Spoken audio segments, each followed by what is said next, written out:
नमस्कार दोस्तों, कैसे हैं आप सब। मैं डॉक्टर सोनवीर सिंह राजकीय पॉलिटेक्निक जानसठ मुजफ्फरनगर से चैनल में आपका स्वागत करता हूं। दोस्तों, micro processor and peripheral device series के अंतर्गत आज के सेशन में हम कैरेक्टरिस्टिक ऑफ मेमोरी का अध्ययन करेंगे। पिछले सेशन में हमने इंटरफेसिंग का अध्ययन किया था कि हम मेमोरी को और इनपुट आउटपुट डिवाइस को कैसे माइक्रो प्रोसेसर के साथ कनेक्ट करते हैं, जिसके लिए हमने देखा था कि हमने 74S138 आईसी का प्रयोग किया था किसी भी इनपुट आउटपुट डिवाइस को या मेमोरी को माइक्रो प्रोसेसर साथ कनेक्ट करने के लिए। आज के सेशन में हम मेमोरी की कैरेक्टरिस्टिक का अध्ययन करेंगे। दोस्तों, अगर आपने अभी तक चैनल को सब्सक्राइब नहीं किया है तो कृपया चैनल को सब्सक्राइब कर लीजिए और नीचे बने बेल आइकन्स को प्रेस कर दीजिए, जिससे आपको लेटेस्ट अपडेट्स और नोटिफिकेशन समय से प्राप्त होते रहें।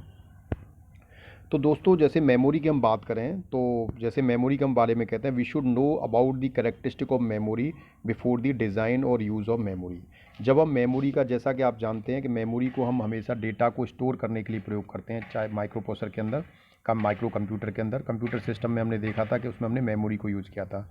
तो मेमोरी में कोई भी डेटा, चाहे वो इंस्ट्रक्शन हो या कोई प्रोग्राम हो या कोई भी डेटा हो, उसको स्टोर करने के लिए हम मेमोरी का प्रयोग करते हैं। तो जब हम मेमोरी को डिज़ाइन कर रहे हैं या हम यूज़ कर रहे हैं, दोनों ही केस में हमें मेमोरी की कैरेक्टरिस्टिक का पता होना बहुत ज़रूरी है। ठीक है, तो उसके लिए hence before the design of any circuit it is necessary to select the memory according to the requirement. यानी जब हम कोई भी सर्किट डिज़ाइन कर रहे हैं तो किसी सर्किट को जब डिज़ाइन करते हैं तो सर्किट के अंदर मेमोरी का भी प्रयोग करते हैं। तो ऑब्वियस है कि हमें ये भी पता होता है कि सर्किट के अंदर हमें कितनी मेमोरी की रिक्वायरमेंट है।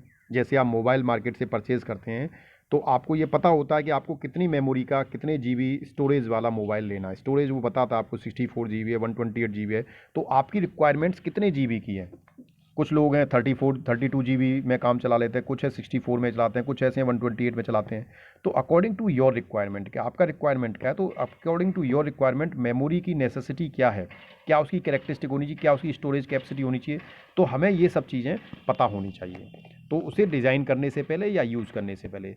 सो these following are the some characteristic of the memory. तो मेमोरी की कुछ कैरेक्टरिस्टिक हैं जो हमें किसी मेमोरी को यूज़ करने से पहले पता होनी चाहिए, जिसमें सबसे पहले आता है capacity and organisation of memory. यानी किसी भी मेमोरी की क्षमता कितनी है, स्टोरेज कैपेसिटी कितनी है उसकी, ये हमें पहले पता होना चाहिए, और उसकी ऑर्गेनाइजेशन किस तरह की है। टाइमिंग कैरेक्टरिस्टिक, टाइमिंग कैरेक्टरिस्टिक क्या है उसकी, टाइमिंग कैरेक्टरिस्टिक जितनी अच्छी उतनी मेमोरी फास्ट होगी। ठीक है, तो टाइमिंग कैरेक्टरिस्टिक में पता होनी चाहिए। पावर कंजप्शन एंड बस लोडिंग, कितना पावर कंज्यूम करती है, क्योंकि जब हम मेमोरी को सर्किट के अंदर यूज करेंगे तो हमें ये भी देखना है कि वो कम से कम पावर कंज्यूम करे, जिससे कि हमारी ओवरऑल सर्किट की जो पावर कंजप्शन है वो कम हो। बस का लोडिंग कैसी है उसकी। Size of memory and type package, memory का साइज़ कितना है। साइज़ का मतलब है वो कितने एरिया ले रही है, उसका डायमेंशन कितनी है। क्योंकि जब उसे किसी पीसीबी पे आप लगाओगे, इम्प्लीमेंट करोगे, उसे असेंबल करोगे, तो it will take some space on the PCB. और आपकी पीसीबी पे क्योंकि बहुत सारे कंपोनेंट्स कनेक्टेड होते हैं सर्किट्स में, तो हमें वहाँ पर स्पेस भी, हमारे पास एक लिमिटेड स्पेस होता है, तो हमें साइज़ भी देखना होता है कि मेमोरी का साइज़ भी ज़्यादा बड़ा ना हो। और उसके साथ साथ टाइप ऑफ पैकेज क्या है। जैसे टाइप ऑफ पैकेज में डिप पैकेज आता है, ड्यूअल इनलाइन पैकेज, यानी उनकी पिन का जो स्ट्रक्चर है वो पिन किस तरह से है, उसमें दो लाइन में पिन है किस तरह से। तो आप सर्किट की डिज़ाइन के अकॉर्डिंग आपका कौन सा पैकेज आपको सूट करेगा वो भी आप देखते हैं। Cost of memory, memory cost कितनी है। कभी कभी हम देखते हैं कि हमारी रिक्वायरमेंट्स मीट कर जाती हैं, कैरेक्टरिस्टिक मैच कर जाती है, लेकिन कॉस्ट उसकी ज़्यादा होती है जिसे हम अफोर्ड नहीं कर पाते, तो हमें कॉस्ट का भी ध्यान रखना है। रिलायबिलिटी कैसी है, यानी विश्वसनीय है कि नहीं है मेमोरी, उसको भी हमें ध्यान में रखना है। एंड अवेलेबिलिटी ऑफ मेमोरी, कभी कभी हमारी सारी रिक्वायरमेंट्स मैच हो जाती हैं, लेकिन पता ही लगता है कि जो मेमोरी हमारी रिक्वायरमेंट्स को मीट कर रही है वो मार्केट में अवेलेबल ही नहीं है, तो हमें फिर अवेलेबिलिटी के अकॉर्डिंग जो भी अवेलेबल है उसके साथ कुछ कॉम्प्रोमाइज़ करना पड़ता है। तो दैट मीन्स जो हमारा जो कहने का मतलब है यहाँ पर कि जब भी आप मेमोरी को यूज़ करना चाहते हैं तो उसकी ये कैरेक्टरिस्टिक आपको पता होनी चाहिए। तो सबसे पहला जो आता है इसका capacity of memory and its organisation. अब कैपेसिटी की बात आती है तो हम मेमोरी कैपेसिटी ऑर्गेनाइजेशन जो पहला हमारा पॉइंट था वो कैसे हम देखेंगे। As we know that memory is use to store the information, जैसा कि हम जानते हैं कि मेमोरी किसी डेटा को स्टोर करने के लिए, इन्फॉर्मेशन को स्टोर करने के लिए यूज़ की जाती है। तो क्वेश्चन ये आता है कि जब हम कोई डेटा हम मेमोरी के अंदर यूज़ कर रहे हैं तो कितना डेटा उसके अंदर स्टोर किया जा सकता है, ये हमें कैसे पता लगेगा, और what will be the unit of the data. क्योंकि जैसे हम कोई भी चीज़ यूज़ करते हैं तो उसका मेज़रमेंट हमारे पास होता है। सपोज़ आप वेट में कुछ यूज़ कर रहे हैं तो आपके पास केजी में वेट होता है। डिस्टेंस अगर आप मेज़र करते हैं तो डिस्टेंस को आप मेज़र करते हैं मीटर्स में करते हैं। इसी तरह से कोई लिक्विड है तो उसको आप लीटर्स में करते हैं। तो इस तरह से हमारे पास एक मेज़रमेंट के लिए एक यूनिट होती है।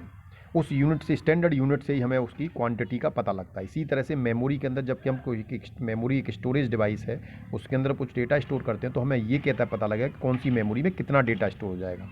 अगर घर में आप बकेट यूज़ करते हैं तो आप देखते हैं कितने लीटर की बकेट है, या आप टंकी यूज़ करते हैं पानी की तो आप देखते हैं 1000 लीटर की कैपेसिटी है इसकी, या 2000 लीटर या 500 लीटर है।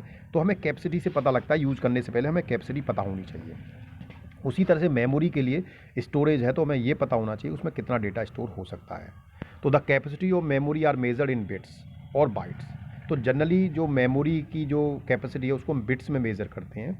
और अगर आपको याद हो तो जब हमने स्टार्टिंग में चैप्टर पढ़ाया तो हमने बताया था कि 1 byte is equals to 8 bit, that is equals to 8 bits.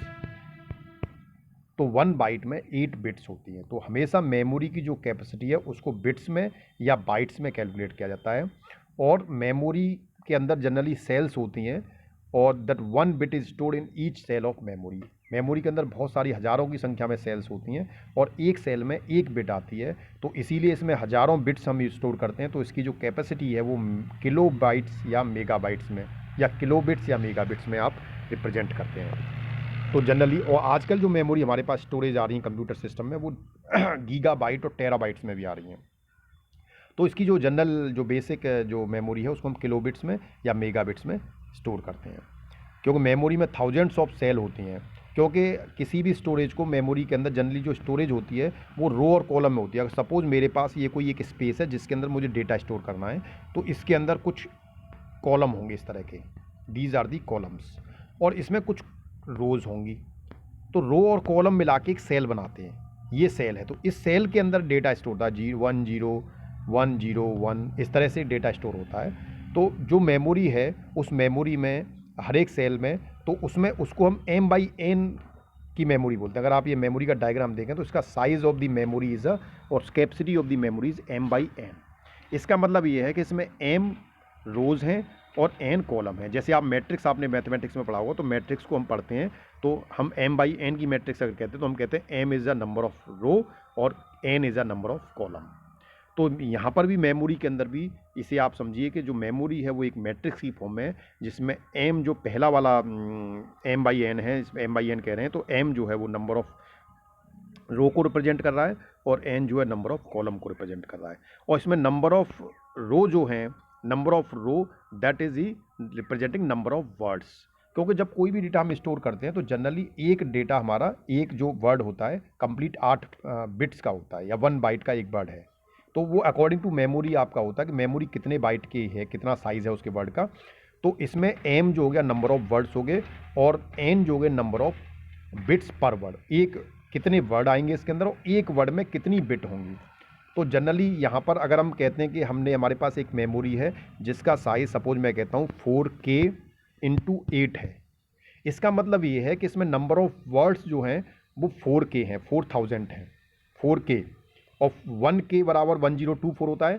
तो 1024 मल्टीप्लाइड बाई, यानी कि 4 मल्टीप्लाइड बाई 1024, इसका मतलब होगा ये हो गया 4096। इसका मतलब उसमें 4096 वर्ड स्टोर किए जा सकते हैं। अब बात आती है एक वर्ड में कितने बिट होंगे। तो क्योंकि हमने मल्टीप्लाइड बाई 8 कर रखा है तो जो n है वो नंबर ऑफ बिट्स को रिप्रेजेंट कर रहा है। इसका मतलब एक वर्ड में 8 बिट होंगे या एक बाइट का एक वर्ड होगा। तो 4096 मल्टीप्लाइड बाई 8, इतनी बिट, इतनी सेल्स उस मेमोरी के अंदर होंगी। ये हम इसमें कैलकुलेट कर सकते हैं। तो ये इस तरह से किसी मेमोरी की आप कैपेसिटी और उसकी ऑर्गेनाइजेशन देख लेते हो। तो m/n उसकी ऑर्गेनाइजेशन होती है जल्दी, जब नंबर ऑफ वर्ड्स और पर वर्ड में कितने बिट्स होते हैं। तो यहाँ पर n जो है वो 8 हो जाएंगे अगर ये 4K मल्टीप्लाइड बाई 8 की मेमोरी है। कैपेसिटी, दूसरा जो उसका characteristic that is a capacity of memory and its organisation, है ना। तो capacity of memory and organisation में हम देखें तो it's a simplified diagram of the memory. Byte organised memory, it is a memory where in each word has 8 bits और 1 bite. अगर हम मेमोरी की, अभी हमने m/n की मेमोरी कहा था तो उसमें m नंबर ऑफ वर्ड्स हैं और n नंबर ऑफ बिट्स पर वर्ड है। तो वो नंबर ऑफ बिट्स में जो n है वो कितने भी हो सकते हैं, लेकिन अगर हम बाइट ऑर्गेनाइज्ड मेमोरी कह रहे हैं, इसका मतलब ये है कि उस मेमोरी में जो वर्ड का साइज़ है वो 1 बाइट है या 8 बिट है, तो बाइट ऑर्गेनाइज मेमोरी हो जाता है। तो its capacity will be m/8। तो अगर मैंने ये कह दिया कि वो जो मेमोरी का साइज़ है वो बाइट ऑर्गेनाइज मेमोरी है, इसका मतलब उसमें वर्ड का साइज़ 1 बाइट है, तो हम उसको m/8 लिखेंगे। अभी हमने पीछे भी बताया था m/8, जिसमें हम कहते 4k/8 कहा था, तो m4k हो गया। अब हम मान लेते हैं let any memory has 10 address lines and its byte organise memory then. अगर मान लो कोई मेमोरी है जिसमें जो एड्रेस लाइन है, जो यहाँ p लाइन्स देख रहे हैं, ये 10 है, तो 10 एड्रेस लाइन का मतलब है हमारे पास 2 टू दी पावर 10 उसमें लोकेशंस बन जाएगी। यानी 10 का मतलब हो गया उसके जो कॉम्बिनेशंस होंगे, 10 एड्रेस है अगर लाइन है तो उसमें कितने कॉम्बिनेशंस होंगे, कितनी मेमोरी हो सकती है, 2 to the power 10। 2 to the power n से हम निकालते हैं, तो 2 टू दी पावर 10 आपके पास उसमें एड्रेस लाइन है, मतलब 10 एड्रेस लाइन है। तो उसके बाद टोटल जो उसमें बिट्स जो लोकेशंस बनेंगी वो 2 टू दी पावर 10 बनेगी। तो 2 to the power 10 multiplied by byte organise है, तो मल्टीप्लाइड बाई 8 हो गया, तो यहाँ 1024 हो गया। 2 टू दी पावर 10 को आप निकालेंगे तो 1024 होगा, मल्टीप्लाइड बाई 8, तो 1024 को 8 से मल्टीप्लाई 8192 बिट्स। तो इसे बिट्स कैपेसिटी में 1024 बाइट, या तो इसे 1024 बाइट कह देंगे या 1 KB भी कह सकते हैं। So this is the simply calculation of any memory. उसमें कितने बिट्स हैं, कितने बाइट्स हैं, वो सब हम कैलकुलेट कर सकते हैं। ये m/n की मेमोरी, इसमें नंबर ऑफ p लाइन्स हैं, नंबर ऑफ n लाइन्स हैं। नंबर ऑफ p लाइन्स जो है वो बताती हैं कितनी उसमें लोकेशंस होंगी, और डेटा जो नंबर ऑफ n लाइन्स है वो डेटा का वर्ड साइज़ बताती है। इसके बाद डेटा आउटपुट के लिए, ये कंट्रोल इनपुट्स के लिए किसी मेमोरी पर। ये अभी हमने पीछे मेमोरी कनेक्ट की थी तो वहाँ पर भी हमने कंट्रोल इनपुट में चिप सेलेक्ट और रीड राइट सिग्नल्स उनके लिए देखे थे। इसी तरह से कंट्रोल सिग्नल यहाँ पर भी इसमें कनेक्ट होते हैं। Thanks for watching the video. दोस्तों, अगर आपने चैनल को अभी तक सब्सक्राइब नहीं किया तो कृपया चैनल को सब्सक्राइब कर लीजिए और नीचे बने बेल आइकन्स को प्रेस कर लीजिए, इससे आपको लेटेस्ट अपडेट्स प्राप्त होते रहें। धन्यवाद।